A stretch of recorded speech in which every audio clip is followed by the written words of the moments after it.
চলুন জেনে নেই পুরুষদের জন্য 10টি উপদেশ কী রয়েছে। নাম্বার 1, আপনার আয় বাড়লে কাউকে বলবেন না। নাম্বার 2, নারীর সাথে তর্ক করবেন না, কাজের মাধ্যমে নেতৃত্ব দিন। নাম্বার 3, যে নারী একবার আপনাকে প্রত্যাখ্যান করেছে তার পেছনে আর ছুটবেন না। নাম্বার 4, আপনার জীবনের লক্ষ্য বা উদ্দেশ্যকে সবার আগে রাখুন, তারপর সম্পর্ক নিয়ে ভাবুন। নাম্বার 5, আপনার বন্ধুদের সব কিছু বলবেন না, কিছু ব্যক্তিগত বিষয় নিজের কাছেই রাখতে শিখুন। নাম্বার 6, এমন পুরুষ হন যাকে সবাই শ্রদ্ধা করে, এমন পুরুষ নয় যাকে সবাই করুণা করে। নাম্বার 7, কখনোই একটি আয়ের উৎসের উপর নির্ভরশীল হবেন না।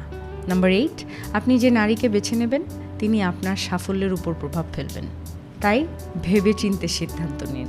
নাম্বার 9, প্রকাশ্যে আপনার আবেগ নিয়ন্ত্রণ করুন, সবার সামনে নিজেকে শান্ত ও সংযত রাখুন। নাম্বার 10, শারীরিকভাবে, মানসিকভাবে এবং আর্থিকভাবে সব সময় উন্নতি করতে থাকুন।